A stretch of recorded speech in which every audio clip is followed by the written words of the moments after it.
आखिर जीवन का रहस्य क्या है? आज हम इसी सवाल के जवाब की बिल्कुल बुनियाद को समझने वाले हैं। एक ऐसी चीज जो हर जीवित प्राणी में मौजूद है, और वो है कोशिका। अच्छा, अपने चारों तरफ देखिए, सजीव और निर्जीव चीजें हैं, है ना?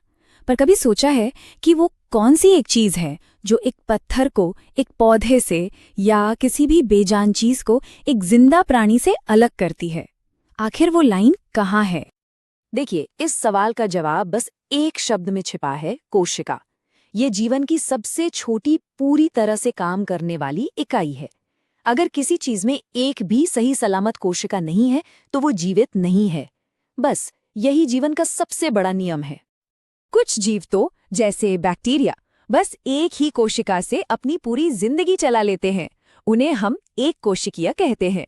और दूसरी तरफ हम जैसे जीव हैं जो अरबों खरबों कोशिकाओं से मिलकर बने हैं, इसलिए हम बहुकोशिकीय हैं।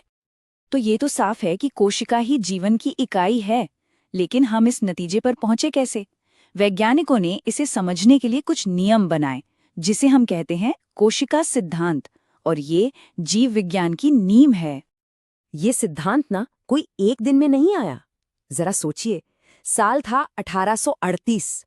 मथायस श्लाइडन माइक्रोस्कोप से पौधों को देख रहे थे। ठीक एक साल बाद थियोडोर श्वान जानवरों को देख रहे थे, और दोनों को एक ही कमाल की चीज दिखी कि सब कुछ कोशिकाओं से बना है। पर एक पहेली अभी भी थी कि ये नई कोशिकाएं आती कहां से हैं।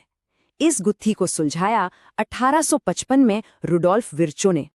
तो इन सारी खोजों को मिलाकर आज हम कोशिका सिद्धांत के दो मेन पॉइंट्स पर पहुंचे हैं।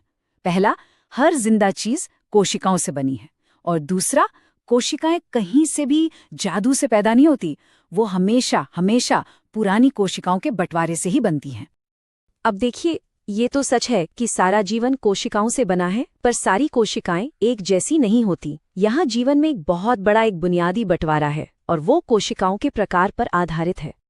तो कोशिकाओं के दो मुख्य डिजाइन हैं, प्रोकैरियोटिक और यूकैरियोटिक। सबसे बड़ा फर्क है इनके कंट्रोल सेंटर का, यानी केंद्रक का। यूकैरियोटिक कोशिकाओं में एक बढ़िया सा केंद्रक होता है जो डीएनए को संभाल कर रखता है। पर प्रोकैरियोटिक्स में ना, वहां ऐसा कुछ नहीं। सब कुछ बस यूं ही बिखरा पड़ा है। प्रोकैरियोटिक बहुत सरल और छोटी होती हैं, जैसे बैक्टीरिया। वहीं यूकैरियोटिक बहुत जटिल और बड़ी होती हैं। पौधे, जानवर, हम सब इन्हीं से बने हैं। तो चलिए, अब एक जटिल यूकैरियोटिक कोशिका के अंदर का एक टूर लेते हैं और देखते हैं कि आखिर काम कैसे करती है। इसे एक बहुत ही बिजी, अपने आप में पूरे शहर की तरह सोचिए। हर शहर की एक बाउंड्री होती है, एक सीमा, जो तय करती है कि कौन अंदर आएगा और कौन बाहर जाएगा। कोशिका में ये काम करती है प्लाज्मा झिल्ली। और ये कोई आम दीवार नहीं है, ये एक बहुत ही स्मार्ट बॉर्डर कंट्रोल की तरह है, जो सिर्फ चुनिंदा चीजों को ही आने जाने की इजाजत देती है। शहर के बीचों बीच होता है उसका कंट्रोल रूम या कमांड सेंटर। कोशिका में ये रोल निभाता है केंद्रक। यहीं पर कोशिका का पूरा ब्लूप्रिंट यानी डीएनए एकदम सुरक्षित रखा होता है, और यहीं से कोशिका के सारे कामों के लिए ऑर्डर जारी होते हैं। अच्छा, किसी भी शहर में फैक्ट्रियों और पोस्टल सर्विस का एक पूरा नेटवर्क होता है ना? कोशिका में इसे कहते हैं अंतःझिल्ली तंत्र। एंडोप्लाज्मिक रेटिकुलम या ईआर एक फैक्ट्री है जहां प्रोटीन और लिपिड बनते हैं। फिर गोल्जी उपकरण एक पोस्ट ऑफिस की तरह काम करता है, जो इन चीजों को सही से पैक करके, उन पे पता लगाकर उनकी सही मंजिल तक भेजता है। भाई, शहर को चलाने के लिए बिजली तो चाहिए, है कि नहीं? कोशिका को ये एनर्जी मिलती है माइटोकॉन्ड्रिया से। ये छोटे छोटे पावर प्लांट है जो खाने से मिली ऊर्जा को एटीपी नाम की एनर्जी करेंसी में बदलते हैं, और इसीलिए तो इन्हें कोशिका का पावर हाउस कहते हैं। और उन फैक्ट्रियों में काम करने वाले मजदूर कौन है? वो है राइबोसोम। ये वो छोटे छोटे कर्मचारी हैं जो कमांड सेंटर से आए डीएनए के आदेशों को पढ़ते हैं और प्रोटीन बनाते हैं। और ये प्रोटीन कोशिका के लगभग हर काम के लिए जरूरी हैं। और हाँ, ये प्रोकैरियोटिक और यूकैरियोटिक दोनों कोशिकाओं में पाए जाते हैं। अब जरा उस शहर की बाउंड्री यानी प्लाज्मा झिल्ली को थोड़ा और करीब से देखते हैं। ये सिर्फ एक दीवार नहीं है, बिल्कुल नहीं। ये तो प्रोटीन और लिपिड का एक बेहद जटिल डांस है। एक इंसान की लाल रक्त कोशिका की झिल्ली में सोचिए, करीब 52% प्रोटीन और 40% लिपिड होते हैं। और यही मिक्सचर इसे एक स्मार्ट गेट बनाता है, जो सिर्फ एक रुकावट नहीं बल्कि एक एक्टिव कंट्रोल सिस्टम है।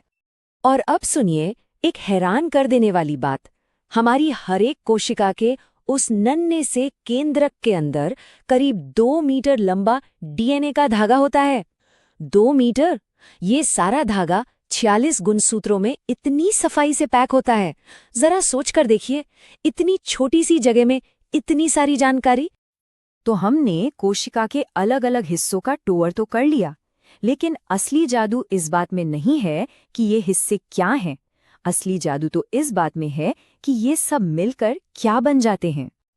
तो सबसे जरूरी बात यह है कि कोशिका सिर्फ कुछ हिस्सों का कलेक्शन नहीं है। नहीं, ये एक जीती जागती मशीन है जहां हर हिस्सा बॉर्डर कंट्रोल से लेकर पावर प्लांट और फैक्ट्री तक एक दूसरे के साथ पूरे तालमेल में काम करता है।